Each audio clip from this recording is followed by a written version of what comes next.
Ella es investigadora titular C a tiempo completo definitivo del Instituto de Investigaciones Jurídicas de la Universidad Nacional Autónoma de México y profesora del posgrado en Ciencias Políticas y Sociales de la misma universidad.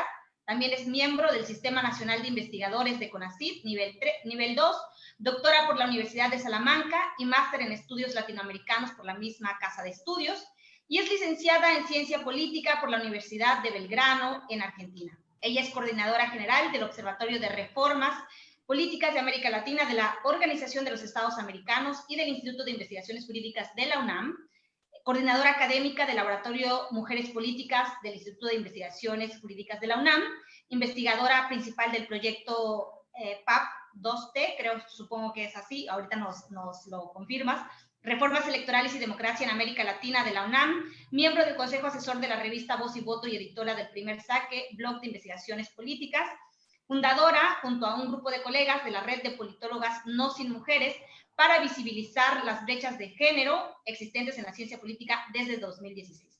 Entre otras múltiples actividades que realizas, desde investigadora, columnista, de verdad que eres una investigadora en todos los sentidos, así que te agradezco muchísimo la oportunidad que estés con nosotros. Conozco bastante de tu trabajo, he estado revisando algunos videos que han realizado de ponencias tuyas que he tenido la oportunidad de verte. No he tenido la oportunidad de verte en vivo porque a mí me encantaría escucharte en vivo, de verdad, pero tengo el honor de conocerte y además que formamos parte de la cadena feminista MX, que tuve el honor de participar gracias a la invitación de mujeres talentosas como tú, que me hicieron parte de este gran hito histórico para nosotras las mujeres. Así que muchísimas gracias por estar con nosotras y bienvenida. Erika, el placer es mío, yo te agradezco muchísimo que me hayas invitado, darme la oportunidad de conversar contigo y con toda la audiencia y con toda la gente que sigue vuestro trabajo. Yo estoy muy comprometida, como tú bien sabes, desde la investigación académica, pero también desde un compromiso personal que tiene que ver con intentar romper los techos que enfrentan las mujeres cuando hacen política, en México, por supuesto, pero en toda América Latina, ¿no? Entonces, para mí conversar con personas que están en terreno, que están cerca de otras mujeres, poder seguir consolidando los vínculos, ¿no?, entre la academia y el mundo de la sociedad civil, aunque la academia también es sociedad civil, ¿no? Yo siempre digo, hay esta idea de que unos vienen de Marte y otros venimos, no, o sea, venimos todos del mismo lugar, ¿no? Entonces, para mí, construir puentes, ¿no?, entre el conocimiento y la opinión pública, pero también entre hombres y mujeres comprometidos con una construcción democrática distinta, es fundamental. Así que yo te agradezco muchísimo este espacio. Ojalá podamos hablar de un montón de temas que puedan ayudarnos de una manera, digamos, distendida a conversar. Un jueves que ya parece viernes, o sea, sí, ¿verdad? En tiempos de pandemia, ya el jueves o el viernes. Así sí, oye, pero fíjate, justo creo que este esquema de comunicación y en tiempos de pandemia es lo que ha exponenciado que tengamos oportunidades de estas, ¿no? De poder conversar así, de dialogar a la distancia, a pesar de miles de kilómetros que nos separan, pues poder dialogar. Yo creo que eso nos ha ayudado muchísimo. Antes lo podríamos haber hecho. Sí, claro. ¿No? O sea, yo me negué de manera sistemática a dar clases de manera virtual en un montón de sitios. Yo, como tú sabes, vivía en Europa, yo dirigía un instituto en la Universidad de Salamanca, un instituto de estudios latinoamericanos, y me negué un montón de veces.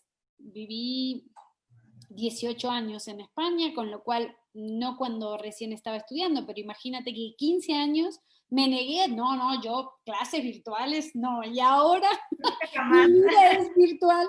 O sea, lo hubiéramos podido hacer. Tú fíjate cómo una situación crítica como la que estamos viviendo nos expone a una determinada situación que cambia nuestros hábitos, cambia nuestra manera de ver las cosas, ¿no? Y yo digo, bueno, claro, o sea, antes había que viajar y todo el mundo me decía, Flavia, te la pasas viajando, ¿no? Y yo Es más, un año creamos el Flavia Tour, ¿no? Porque ya era todas las semanas era en un lugar distinto, ¿no? Bueno, Sí, sí, ahora sí. viajo igual, pero a través de Zoom, ¿no? A través de... Entonces yo digo, esta es la semana Ecuador, esta es la semana Perú, esta es la semana México. Así que lo interesante es que eso nos permite acercarnos, eso reduce muchos costos, esto facilita muchísimo, ¿no? La circulación de ideas, la reflexión, ¿no?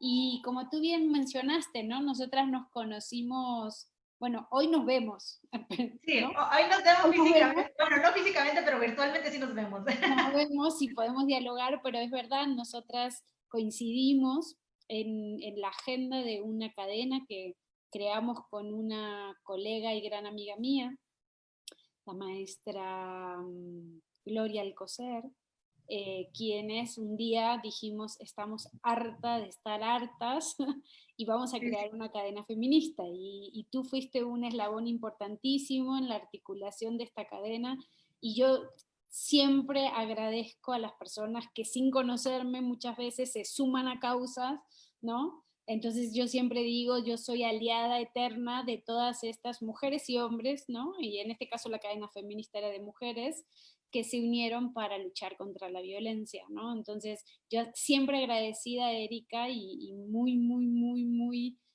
beneficiada de tu amistad y de la oportunidad de construir juntas, ¿no?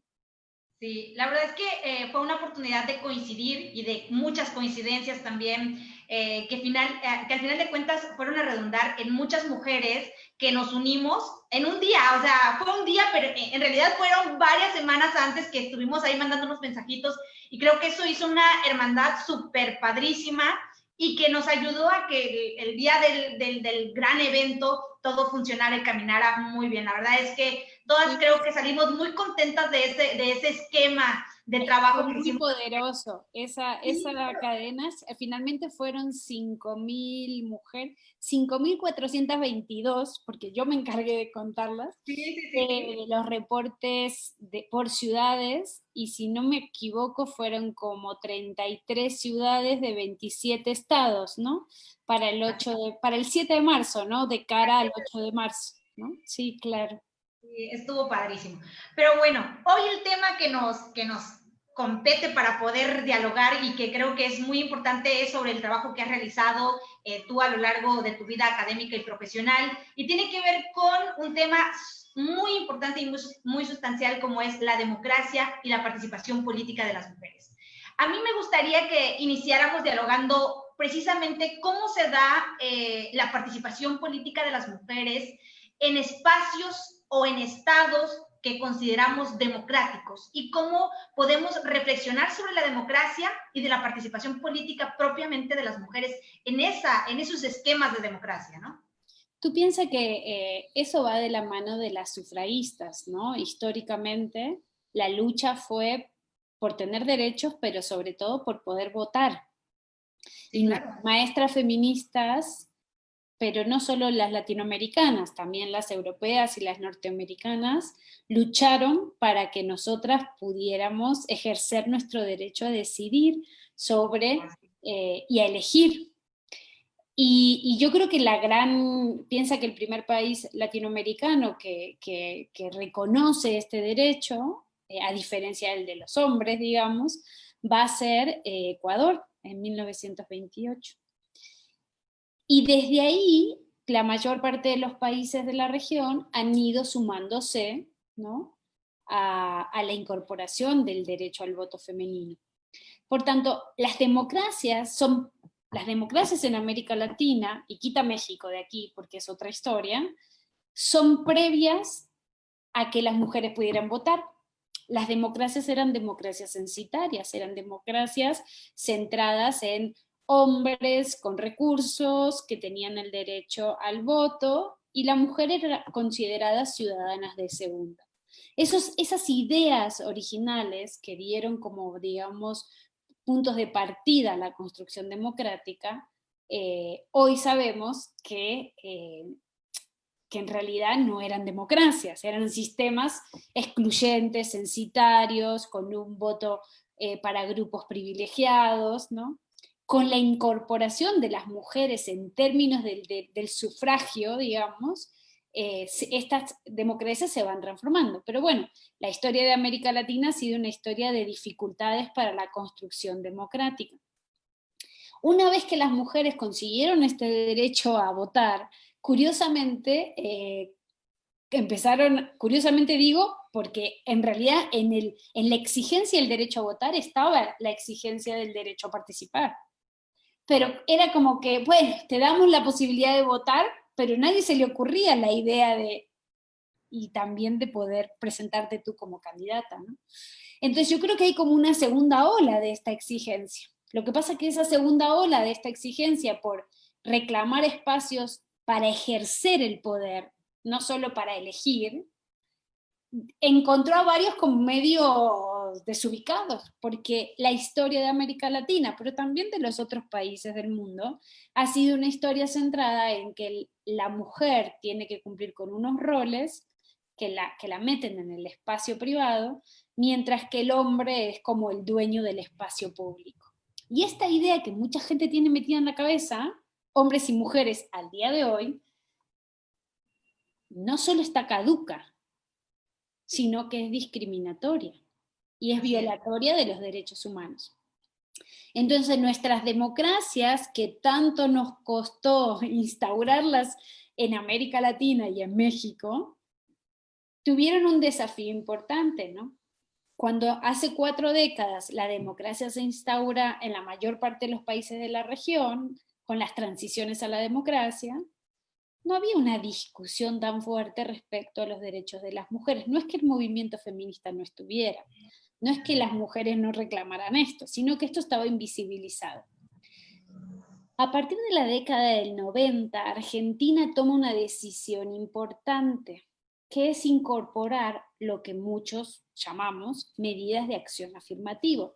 La ley de cupo femenino es un hecho histórico. Solo los países nórdicos habían incorporado algún tipo de medidas de este tipo. Pero en el resto del mundo a nadie se le ocurría pensar que a las mujeres había que ponerle una cuota para que pudieran participar. Pero como las élites políticas estaban acostumbradas a que en realidad la política era cosa de hombres, no ponían a las mujeres en las candidaturas. No podíamos saber si la gente votaba o no por mujeres porque había una antesala y era que no las dejaban jugar a las mujeres en condiciones igualitarias que los hombres. Entonces, el hecho de obligar a los partidos a poner mujeres en las candidaturas, para mí ese es el hito histórico. Y yo supongo, bueno, yo ya tenía unos cuantos años cuando eso pasó.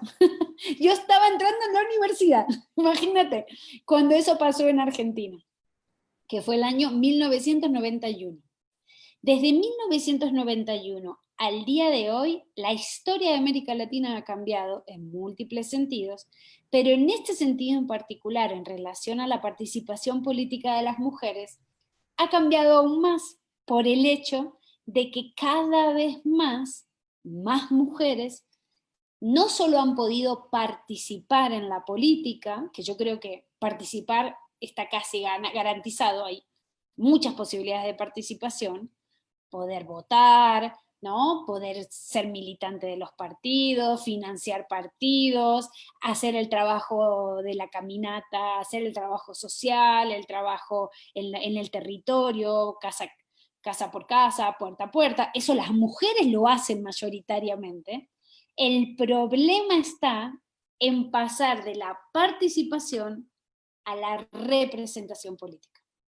Entonces, en casi toda América Latina tenés el mismo problema. La mayor parte de la militancia femenina, pero los cargos adentro de los partidos son masculinos. La mayor parte de las mujeres hacen movilización electoral, pero las candidaturas son masculinas. La mayor parte de las mujeres discuten, tienen ideas, proponen, hacen cosas, pero al momento de tomar decisiones, los que toman decisiones son varones. Y además tenés otro problema. Cuerpo de mujer no garantiza conciencia de género. Hay muchas mujeres que por el hecho de ser y sentirse mujeres no representan, no luchan y no visibilizan la lucha por los derechos y la ampliación y la autonomía de las mujeres. Entonces, para resumirte esta parte, yo creo que hay una historia muy cizagueante respecto a los derechos políticos de las mujeres en América Latina. Creo que hay muchas mujeres que participan y que lo hacen muy bien y que conocen sus derechos y que exigen y que están empoderadas y demás, pero todavía sigue habiendo duros techos, duros obstáculos que dificultan una parte de la participación y fundamentalmente la representación política de las mujeres. Ahora, fíjate que me queda súper clarísimo como lo has explicado. La verdad es que creo que, y coincido en mucho parte de lo que has comentado. Y quisiera yo contextualizarlo a México y la complejidad de lo que es México. Y tú decías, México es aparte, y es cierto, México tiene una serie de complejidades específicas.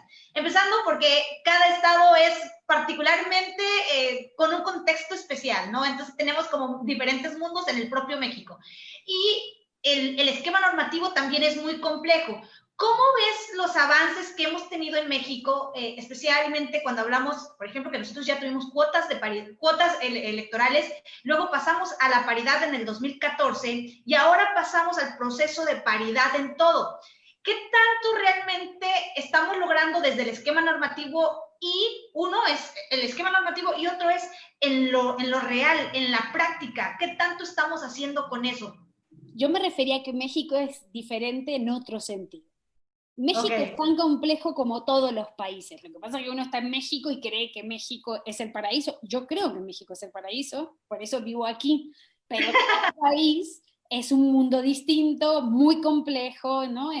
Esta semana estuve dialogando con mujeres de Cuenca, en Ecuador, y entonces ellas me contaban, doctora, pero no es lo mismo para nosotras, las mujeres rurales, hacer política que las mujeres que están en las ciudades. Totalmente de acuerdo. Y ellas tienen una realidad súper compleja. Piensa que de 221 municipios que tiene el Ecuador, en todo el Ecuador, solo el 7% son mujeres alcaldesas, presidentas municipales. Con lo cual, imagínate los techos y los obstáculos que tienen ellos. Entonces, no vamos a ser muy nacionalistas diciendo México es distinto. No, no, no es que México es distinto. México es peculiar como cada país es peculiar. Lo que pasa es que México no es un país, es un archipiélago, es un continente en sí mismo. Entonces hay muchos países dentro de México, ¿no? Yo cuando llegué en el 2015 a México, yo trabajo sobre México desde el año 2004, ¿no? Pero no vivía aquí, iba y venía, iba y venía. Y siempre lo he contado, o sea, yo entré a México por los estados. Yo soy federalista. O sea, yo no entiendo un México centralista. No lo entiendo ni política, ni administrativa, ni socialmente, ¿no? Yo veo las diferencias, yo siento las diferencias, o sea, incluso en la forma de ser de la gente, yo no digo que hay ni unos mejores ni peores, pero uno siente esas diferencias, ¿no? Así como tú sientes mi acento, ¿no? Yo siento los acentos, yo siento esas peculiaridades, ¿no? Y cuando yo hablo con un norteño, sé cuál es la clave y cómo relacionarme, y cuando hablo con uno del sur, entiendo y veo esas peculiaridades, ¿no? Entonces, sí me parece sumamente importante ser muy generosos en el reconocimiento de la lucha del movimiento de mujeres y de los actores críticos que acompañaron este proceso aquí en México, porque el cambio sustantivo que se ha hecho, no quiero ser injusta, pero pensemos en los últimos 10 años, en términos de protección hacia los derechos políticos electorales de las mujeres en México, en todo el país, ha sido sustantivo. Si tú pones a México en perspectiva comparada con otros países de la región, México dio un salto. Ayer que tuve otra charla, otra conversación con colegas que quiero mucho del Ecuador, yo toda mi vida estudié Ecuador, aunque estaba afuera en Europa, yo estudiaba Ecuador fundamentalmente, entonces desde muy pequeña estuve muy relacionada a la política ecuatoriana y sigo estando muy relacionada y vivo la política ecuatoriana como vivo la mexicana, ¿no? Y ayer me decían, bueno, pero es que es muy raro cuando uno ve desde afuera a México que un país tan machista, eso me decían, hayan avanzado tanto. ¿Cómo le hicieron? ¿No? Y las mujeres de Ecuador, amigas, colegas de Ecuador, me decían, pero Flavia, ¿cómo le hicieron? ¿No? Entonces yo digo, es importante que en México reconozcamos los avances sustantivos que se han hecho en los últimos años. Pensemos que son 10 años, yo creo que es un poco más. Es verdad que comenzamos sugiriéndole a los partidos políticos que era importante poner mujeres en las candidaturas, los partidos no atendieron mucho, porque yo estoy convencida que a los partidos mexicanos y en general a los partidos latinoamericanos no les gustan las mujeres.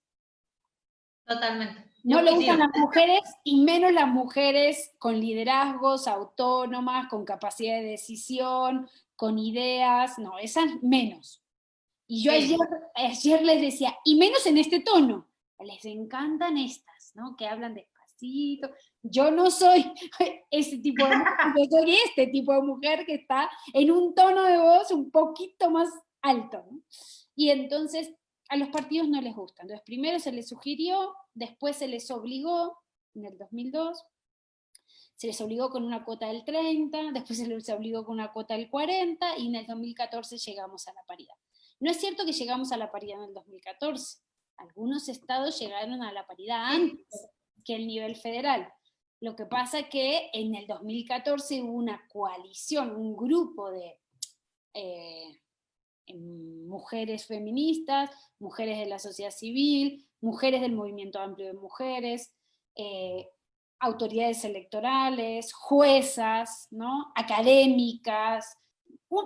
Nosotros llamamos una coalición amigable al género, que no es formal, no es que juntas, por ejemplo, nosotras creamos la cadena feminista, nosotras nos autorreconocemos, ¿no? Somos conscientes de eso, no firmamos ningún papel que diga soy cadena feminista, pero nosotras sabemos quiénes somos, y sabemos que somos la reserva, es decir, ahora estamos inactivas y posiblemente en unos meses, en unas semanas o en un día nos activamos otra vez, porque hay algo que nos une. Bueno, esta coalición es más o menos así. Nadie dice soy parte de esa coalición, pero hay como un grupo de gente, yo lo reconozco, tú lo reconoces más en el estado donde tú estás, yo lo reconozco más de manera nacional, y lo que encuentro es que hay como un acuerdo, como un entendimiento de que hay cosas que no pueden pasar. Y lo que no puede pasar es que no se cumpla con este principio constitucional, que es un principio de la paridad de género, que se incorporó en la Constitución, que no es una cuota, que no es una medida de acción afirmativa, que no solamente es a nivel federal, que como además fue de la mano de un proceso de nacionalización de la gobernanza electoral, fue acompañado de una serie de lineamientos para que todo el territorio, más allá de sus diversidades, cumpliera con este principio. Y este principio de la paridad, que el año pasado ya se transformó en paridad en todo, que es otra cosa, porque el principio de paridad constitucional del 2014 fundamentalmente se refería a registro de candidaturas, que es lo que ha hecho la mayor parte de América Latina. América Latina lo que ha hecho es paridad o cuotas, pero en el registro de candidaturas. México, Costa Rica, Bolivia, Ecuador han ido como fortaleciendo lo que yo llamo el régimen electoral de género, es decir, las reglas que rigen el registro de candidaturas. Entonces, México hoy tiene el sistema más fuerte: paridad vertical, paridad horizontal, paridad transversal, fórmula completa, no los mandamos a distritos perdedores, no hay válvulas de escape, sanciones fuertes, ¿no? Presupuestos mínimos para partidos, presupuestos mínimos de capacitación para mujeres, para partidos políticos. Claro, pero eso no cruza el registro de candidaturas. Esa es una medida de acción afirmativa, la tienen también otros países, pero el diseño, el régimen electoral de género, es decir, las reglas que te obligan a armar tu listado de candidaturas son estos 5 principios que te cuento, ¿no? Entonces, México tiene eso, ¿no? Tiene todo ese sistema Y tú te acuerdas que la reforma del 2014, luego vinieron las medidas de acción afirmativa del 17, diversas sentencias de la Sala Superior que fortalecieron este régimen electoral. Lo que pasa en el 2019 es decir, ¿saben qué? Muy bien, hicimos ahora todo este régimen electoral de género, les exigimos que cumplan todas estas normas, los vamos a estar mirando, pero ahora vamos a dar un paso más. Y ese paso más de la paridad en todo es un paso único. Es el único país de la región, al menos, que lo ha hecho. Y es exigir que la paridad no está solo en el registro de candidaturas, sino que la paridad también está en el ejercicio del poder. No solo, claro, no solo en la dimensión de la representación descriptiva, es decir, pasar por unas elecciones y ganar cargos, ¿no? Sino que además, cuando vos estás en la presidencia municipal, armar tu gabinete tiene que ser paritario. Cuando vas a impulsar un presupuesto, tu presupuesto tiene que ser paritario. Cuando tú vas a integrar órganos autónomos, tiene que ser con paridad en todo.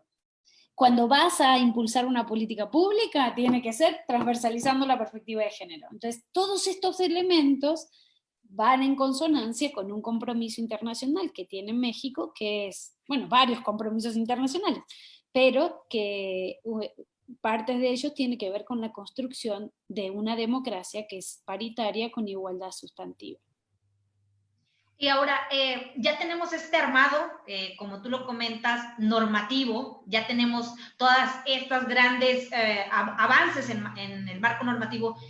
¿Qué nos hace falta para que eso redunde en que se aplique la ley, no? Yo te apunté 7 retos feministas, a ver si te gustan. A ver. Me puede estar faltando alguno, ¿no? Porque voy a llegar a un decálogo, pero ahora mismo tengo 7, ¿vale? Okay. Uno es que hay que cambiar el sentido, el relato, el sentido común, ¿no? Hay un sentido común de que hay un modelo masculino de hacer política. Y esto hay que cambiarlo. Esto no puede ser. Y esto es un gran reto. Es decir, las mujeres ya están en los cargos, pero se encuentran con formas de hacer política masculinizadas, ¿no? Totalmente. Yo estaba recién mirando una actividad pública y un representante de un partido político a una mujer pública le dijo, usted sabe que la quiero, ¿no? Y yo ahí me quedé, porque yo no entendí cómo venía todo el relato, pero digo, si este señor, si el otro fuera un hombre, ¿le diría, vos sabés que yo te quiero? No.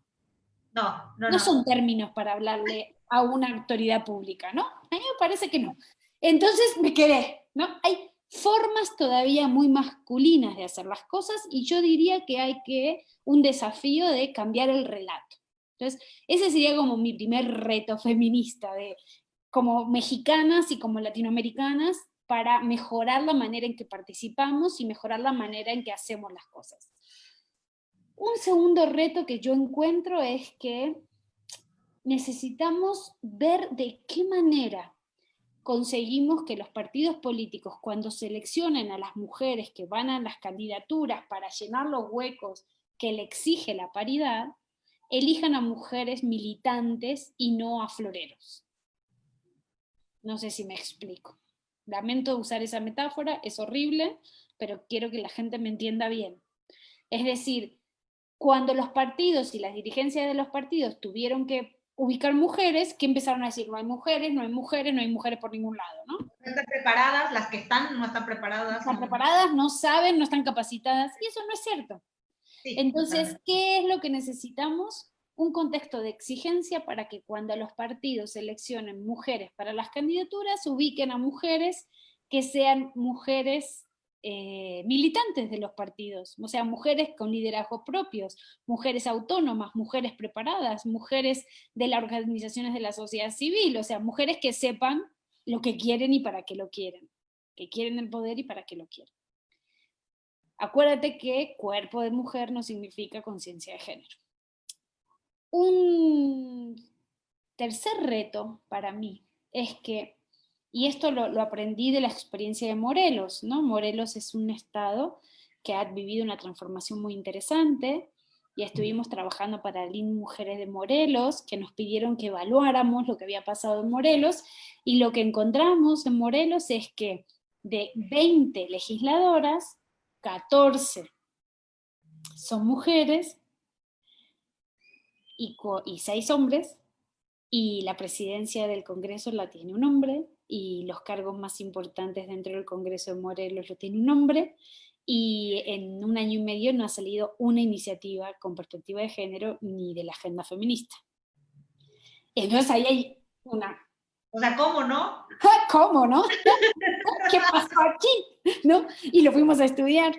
Entonces, lo que aprendimos, y aquí va el tercer reto, es que más mujeres en los cargos no necesariamente supone más mujeres con poder, no necesariamente supone mujeres con capacidad de negociación, no necesariamente supone mujeres que vienen a construir una agenda común, y no necesariamente suponen valores progresistas. Y ahí yo hago un paréntesis.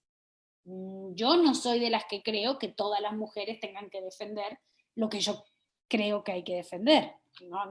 Nadie ponga esa idea en mi boca. Yo creo que va a haber siempre mujeres conservadoras y va a haber mujeres progresistas. Yo me considero una mujer progresista, pero entiendo que hay mujeres que defienden unos derechos que son distintos a los míos. Y yo, antes que nada, soy demócrata, entonces entiendo la necesidad de tolerancia del que piensa distinto a mí. Entonces, yo no asocio que todas las mujeres vamos a defender los mismos derechos. Yo lo único que digo es que esperaría que aquellas mujeres que acceden a un cargo de representación popular se acuerden que si acceden a un cargo de representación popular es porque hay toda una lucha de un montón de mujeres feministas que rompieron todos los techos posibles para que ellas llegaran. Pero entiendo que hay mujeres que van a defender derechos que no son los que yo defiendo. Ahora, lo que esperaría es que cuando llegaran a los congresos las mujeres entendieran que hay una serie de derechos básicos vinculados a mi autonomía personal, vinculados a mi capacidad para desarrollar los derechos humanos, es decir, hay una serie de derechos que son humanos, que no son correspondientes a una ideología específica. Y entonces ahí esperaría acuerdos. Entonces el reto es que, por un lado, más mujeres en los cargos no suponen más mujeres con poder dentro de las instituciones, porque son instituciones que están generizadas, y más mujeres en los cargos no significa, y aquí el cuarto reto, agenda de género feminista. Y entonces yo ahí les diría a mis amigas feministas, apúrense a ponerse en las candidaturas, porque ustedes están luchando por generar espacios para otras mujeres, no, porque ustedes están en la sociedad civil, pero resulta que luego llegan en esos espacios mujeres que no comparten la agenda feminista. Un quinto reto, y es algo que me parece que es importantísimo pensarlo y analizarlo, tiene que ver con que estamos súper obsesionados con una agenda de género y nos olvidamos muchas veces que esa agenda tiene que ser una agenda interseccional que incorpore también los derechos de la diversidad. Si tanto hemos luchado las mujeres por tener espacios, si tanto hemos luchado por ampliar la discusión y el debate, tenemos que aprovechar esos espacios para introducir la agenda de la interseccionalidad. Una mujer no es solamente no hay un solo modelo de mujer, no hay un solo tipo de mujer, las mujeres somos diversas, pero también hay que pensar que mi identidad no es solamente el ser mujer. Yo soy mujer profesional, fan de un equipo de fútbol, con una ideología, con una condición socioeconómica, con una sociedad educativa que además no es ciudadana, porque México decidió que las personas como yo no seamos ciudadanas. Sí pagamos impuestos, pero no tenemos derecho a decidir ni a opinar. Hay toda una serie de matices que a mí me definen, no solo el hecho de ser mujer. Entonces, una perspectiva interseccional nos va a ayudar a tener mejores políticas públicas, a pensar mejor la diversidad. Piensa que la democracia paritaria, en principio, en un sentido estricto, es un poquito restrictiva, porque habla de 2 géneros, cuando en realidad eso ya, esa visión binaria de la realidad ya es muy limitante y hay toda una gama nueva, no nueva, pero digamos, se ha visibilizado, ¿no? Una gama nueva, repito otra vez mal, una gama de géneros que no son binarios. Entonces nosotros en la construcción de la igualdad sustantiva, yo me siento más cómoda cada día más con la idea de igualdad sustantiva y no solo con la idea de democracia paritaria, porque creo que hay que incorporar a la diversidad. Sexto reto. No se trata solo de hacer política, se trata de hacer buena política. Y yo creo que muy pocos partidos políticos están invirtiendo recursos o están invirtiendo esfuerzos en hacer buena política. Y ahí creo que las mujeres tenemos la capacidad, nosotras creamos, no yo, no tú, pero nuestras maestras crearon el concepto de democracia paritaria como una respuesta a la crisis de representación de la democracia representativa. Creo que es nuestra oportunidad de demostrar que se puede hacer buena política con menos recursos, buenos recursos económicos, buena política con más formación, buena política con más sentido común, buena política con basta de oropeles y privilegios. Eso es para mí la buena política. Y creo que hay que cambiar la percepción de que la política es un juego mafioso, no sé si me explico. Yo cada vez más abogo como demócrata y como persona republicana que soy, defensora de la República, en que nosotras mismas tenemos que revalorizar la buena política.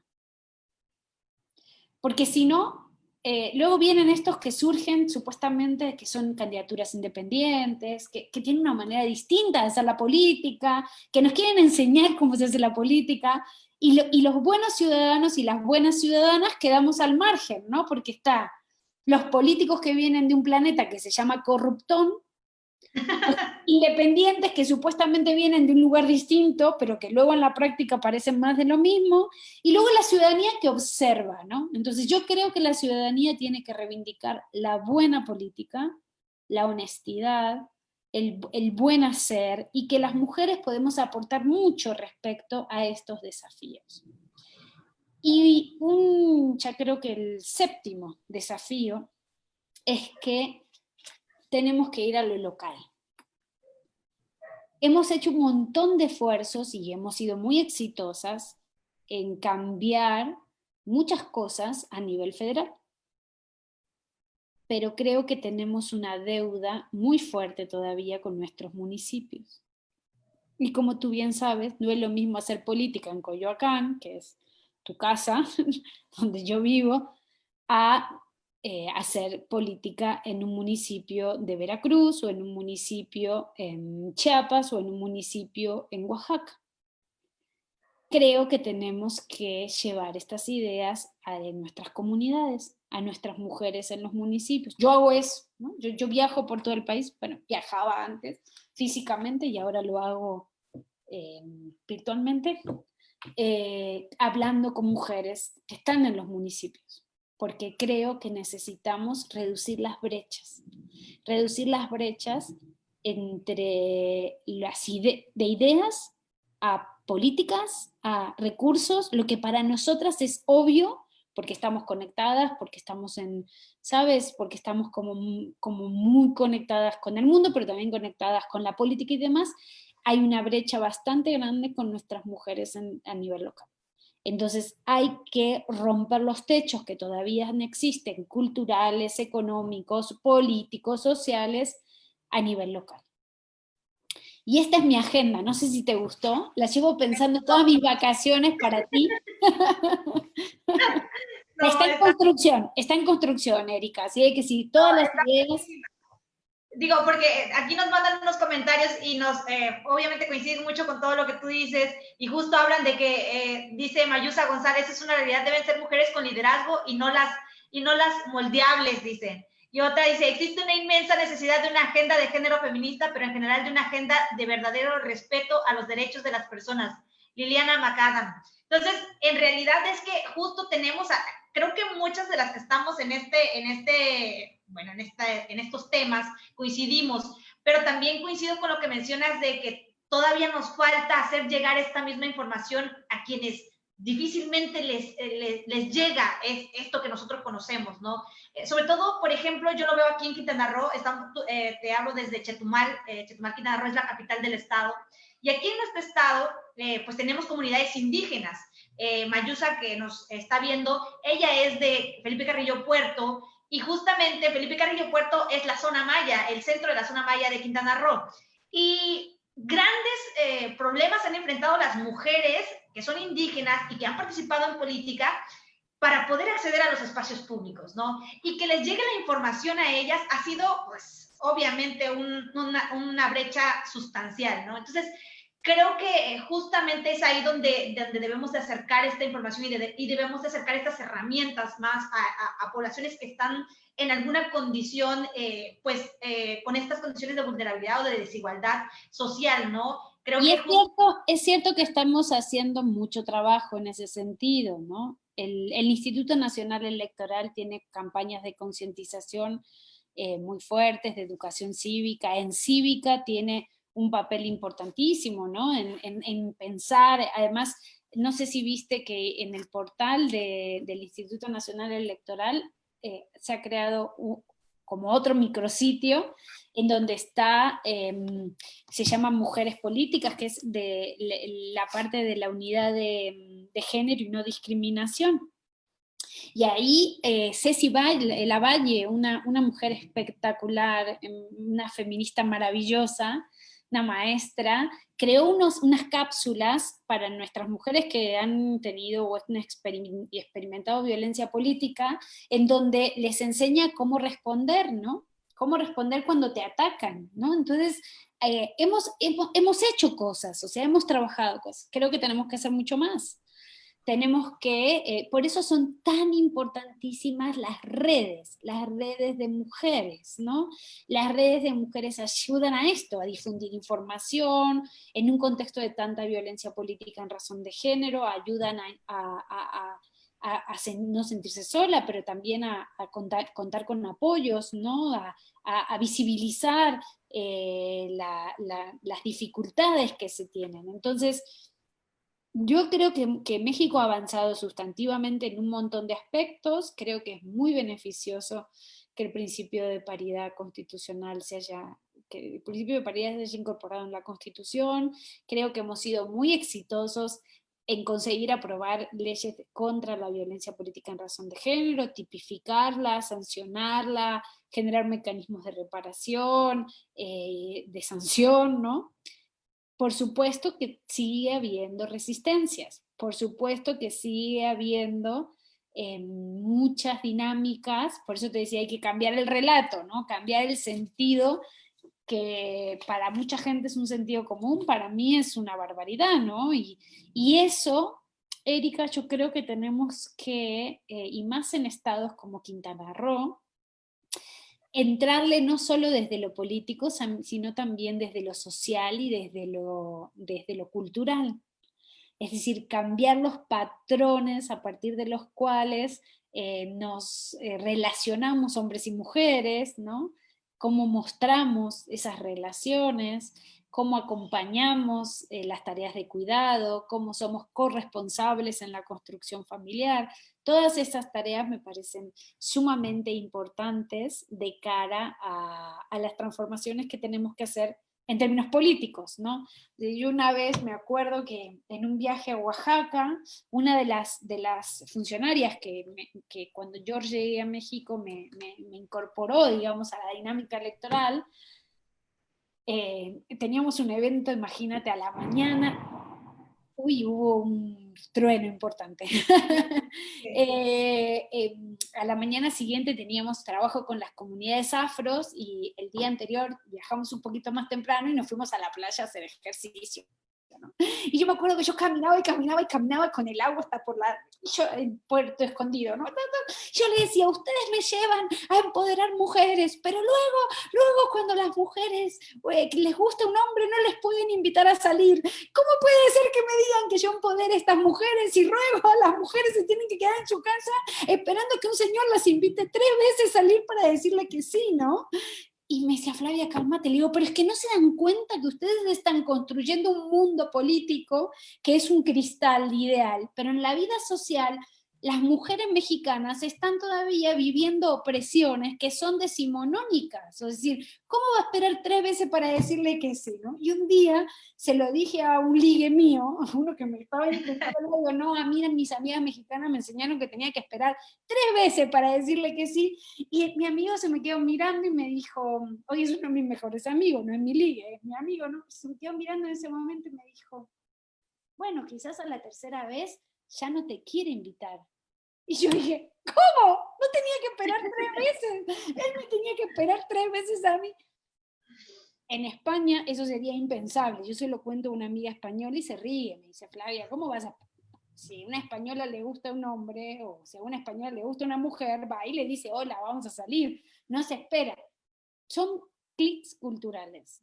Y cambiar esto no significa ser más o menos mujer, más o menos decente, más o menos. Es como cuando a mí me hablan de usted, doctora, digo, yo soy Flavia, tu respeto hacia mí no varía porque me digas doctora, porque me digas Flavia. Tu respeto hacia mí va en otras cosas, no tienen que ver con con que me digas mi título o me digas mi nombre. No sé si me explico, ¿no? Sí. Bueno, esto es lo mismo. Entonces hay todo un cambio cultural, Eri, que tenemos que hacer, que va de la mano del cambio político. Porque luego nos asustamos cuando llegan determinadas mujeres a los puestos y como me dijeron una vez en un estado, ¿usted le llama la atención que solo estemos los hombres en este consejo, no? Eran las 5 de la tarde. Y yo los miré y dije, no, no me llama la atención, pero digo, ¿por qué? No, dice, porque en este consejo son puras mujeres, pero las mujeres a las 5 de la tarde no pueden asumir ninguna actividad porque se tienen que ir a atender a sus maridos a sus casas. Y yo, o sea, hicimos todo lo posible para que hubiera más mujeres, pero resulta que las mujeres no pueden hacerse cargo de sus funciones a partir de las 5 de la tarde porque sus maridos no las dejan hacer actividades públicas después de las 5 de la tarde porque tienen que ir a poner la pantuflita a su casa. Entonces, hay todo un cambio social que tiene que acompañar este cambio político, es un cambio cultural. Así como conseguimos que hoy nos parezca aberrante un panel o una mesa o un congreso puro de hombres, porque hicimos el clic. Cuando yo llegué en el 2015 era lo más normal. Sí, claro. Y hoy yo me doy cuenta porque me pasan todo el tiempo poniéndome tweets, doctora, mire, acá hay una mesa solo de hombres. Y yo, muy bien, usted vaya y dígalo usted, no soy yo la única que tiene que andar denunciando, ¿no? El no sin mujeres. Es de todos, ¿no? Así como hicimos ese cambio cultural, así como hoy sabemos que la paridad es un principio, es un derecho y es una obligación de todos y todas, bueno, hay un cambio cultural que tenemos que hacer. Eso tiene que acompañar el cambio político. Y yo creo que también tiene que ver cómo redefinimos también nosotras el espacio público, cómo lo repensamos, porque justo platicando con algunos amigos me hacían referencia, ¿por qué las mujeres no están participando en política? ¿Por qué vemos solamente a 2 o 3 que siempre les interesa? Aún cuando tenemos la oportunidad, ahorita que tenemos la norma, que tenemos los marcos normativos que nos benefician, ¿por qué seguimos sin ver mujeres realmente haciendo política? ¿O somos las mismas de siempre quienes estamos haciendo política? Y yo decía, es que justo es histórico este tema del pensamiento de nosotras mismas, de apropiarnos del espacio público, de asumirnos como sujetas políticas, ¿no? De incidencia además, y de transformación, y de empoderarnos realmente, o sea, de tener el poder, de asumir el poder. Creo que ahí también es como este espacio que todavía nos falta hacer, lo que tú dices, ese clic, ese cambio, ¿no? Sí, pero también es cierto que no podemos esperar ni exigirles a todas las mujeres que no que les interese la política, sino que hagan política, ¿no? Sí, sí, Por ejemplo, a mí todo el mundo me dice, pero vos, Flavia, ¿no vas a hacer política? Yo digo, sí, yo hago política todo el tiempo, pero yo la estudio, ¿no? sí, Y claro que tengo el corazón político, porque eso no lo puedo evitar, ¿no? De construir cosas, pero no de estar en un partido político. Esa es la diferencia, ¿no? O sea, a mí me gusta la política de hacer cosas, de construir cosas, de pensar ideas, ¿no? Y hay otros que les gusta hacer política, ¿no?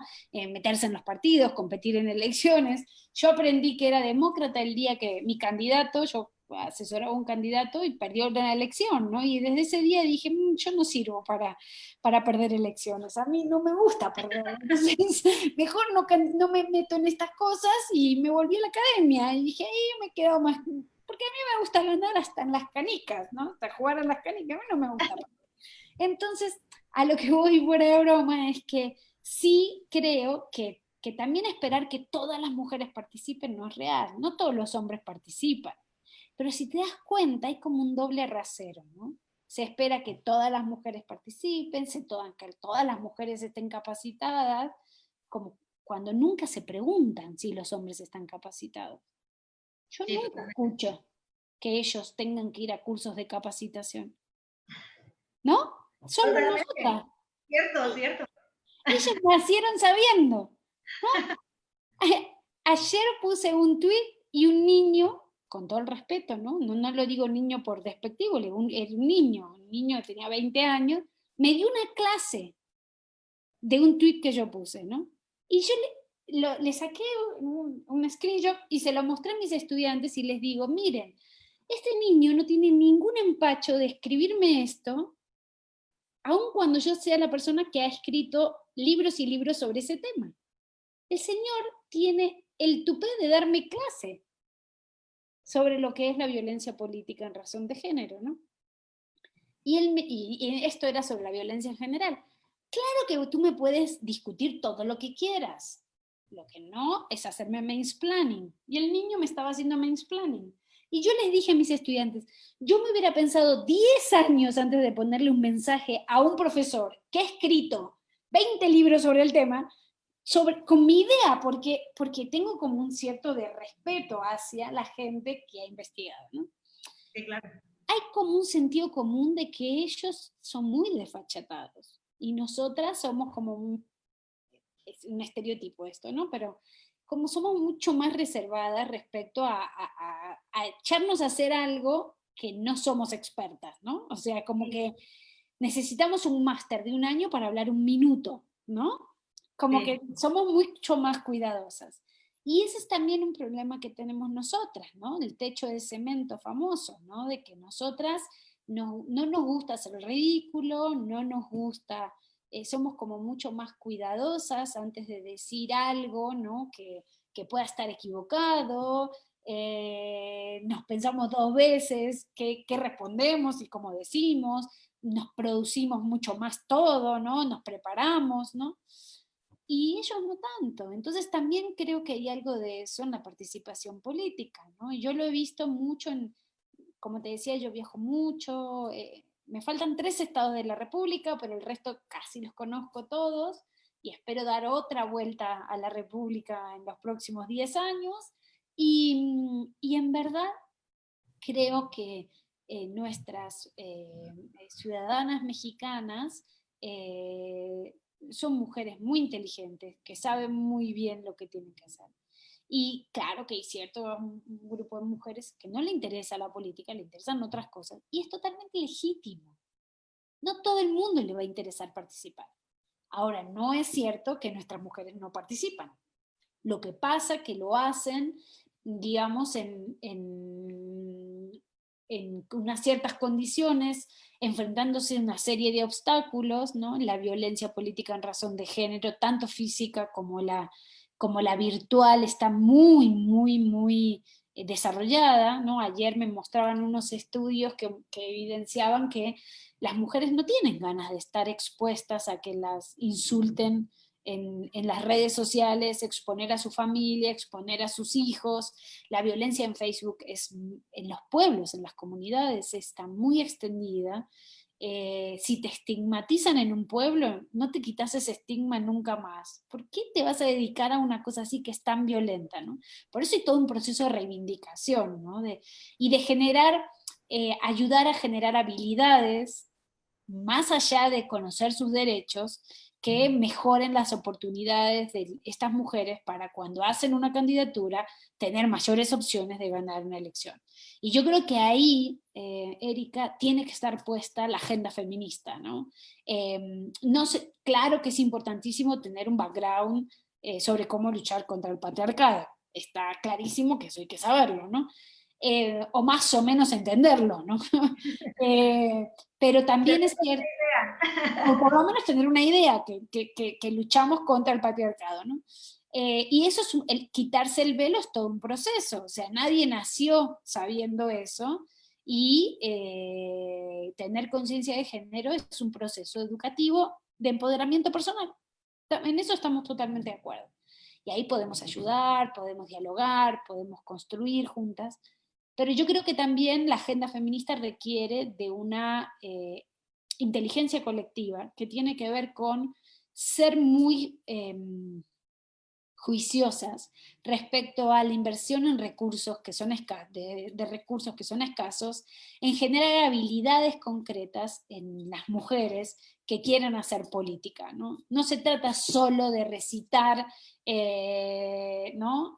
Un libro, se trata de aprender a tener inteligencia emocional, conocimientos de hablar en público, capacidad para articular ideas en tiempo corto y capacidad de respuesta, capacidad para escribir un discurso, capacidad de escribir un tweet, ¿no? En 280 caracteres decir lo que quieres decir, capacidad de negociación, pensar las ciudades amigables a las mujeres, ¿no? Es decir, hay todo un conjunto de políticas públicas innovadoras que nuestras mujeres tienen que impulsar, ¿no? Que la agenda feminista tiene que impulsar, ¿no?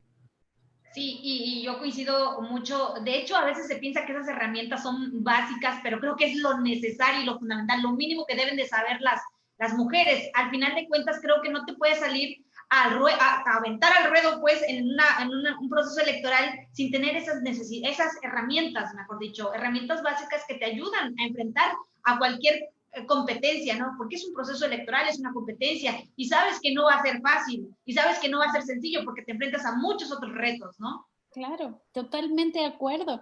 Y además en un contexto donde a nosotras nos enseñaron, primero que calladitas nos veíamos más bonitas, cosa que no es cierto, pero nos metieron eso en la cabeza.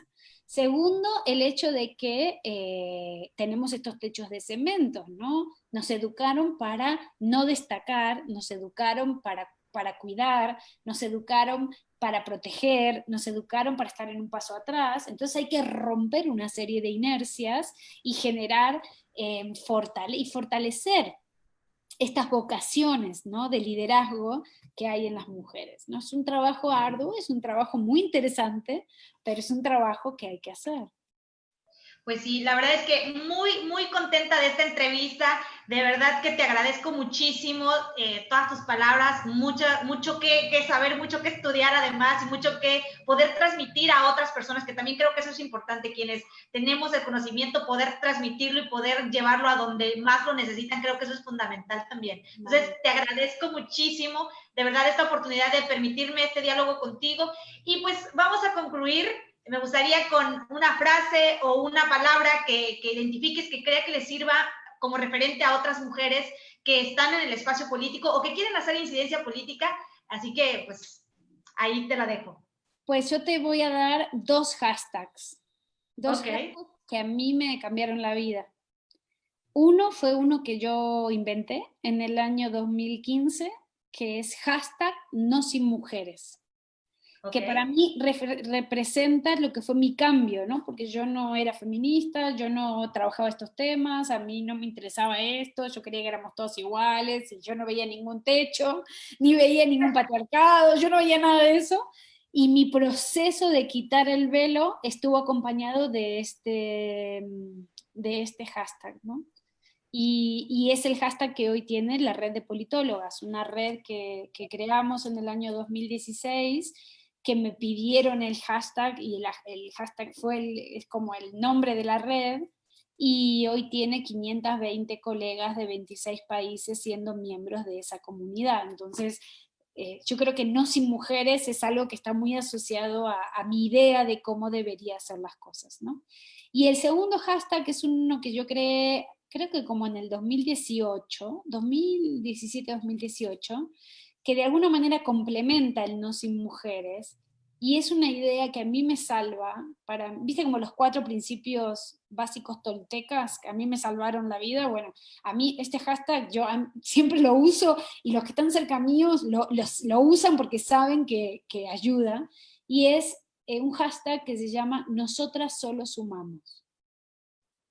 Okay. Y es parte también de una convicción, ¿no? Eso no quiere decir que nosotras seamos todas iguales, ni quiere decir que tengamos que coincidir en todo, ni quiere decir que tengamos que ser todas amigas, ¿sí?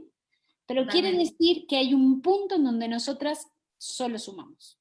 Así como hicimos la cadena feminista, que era sumamente diversa, sumamente plural, que no nos conocíamos las caras, que solamente estábamos en un chat, que eran amigas de unas de otras, y jalábamos todas para el mismo lado. El nosotras solo sumamos ayuda muchísimo, sobre todo cuando te desilusiones, cuando piensas que algo está todo mal, cuando respira y tú piensa, acuérdate, nosotras solo sumamos. Pues muchísimas gracias. Coincido contigo. Creo que a pesar de nuestras diferencias, lo más importante es construir y sumar, quizás hay puntos de coincidencia, y en esos puntos de coincidencia, finalmente lo que buscamos todas es que las mujeres tengamos mejores oportunidades, mejores acceso a espacios de toma de decisión, y creo que la única forma de hacer eso es que seamos juntas. De otra manera, sería mucho más difícil el trayecto, ¿no? Entonces, además, no es cierto que tengamos que pensar todas igual siempre, totalmente. Porque eso no sería una democracia, ¿sabes? No, y además que somos muy diversas, en realidad partimos de contextos totalmente diferentes. Creo cualquier mujer, ¿no? En cualquier aspecto que tú la puedas identificar, todas partimos con historias y traemos historias, ¿no? Entonces eso determina mucho incluso de nuestras decisiones y nuestras formas de pensar. Entonces ahí está. Muchísimas gracias, Flavia, de verdad te agradezco muchísimo. Es una gran oportunidad para mí escucharte. Sabía que tienes todo, de verdad, todo en términos del expertise que traes, pero sobre todo de la amabilidad que tienes de darnos este tiempo aquí en el podcast de Empoderadas. Lo vamos a transmitir a través de Spotify, también en YouTube, así que te agradezco tu tiempo, de verdad, muchísimas gracias. Esperamos que nos volvamos a encontrar en otras actividades, pero de entrada, mucho agradecimiento por estar aquí este día. Nada, gracias a ustedes por la oportunidad y muchos éxitos. Muchas gracias, cuídate mucho y quédense en casa a todos los que nos están viendo. Nos vemos en nuestro próximo episodio. Hasta luego. Adiós.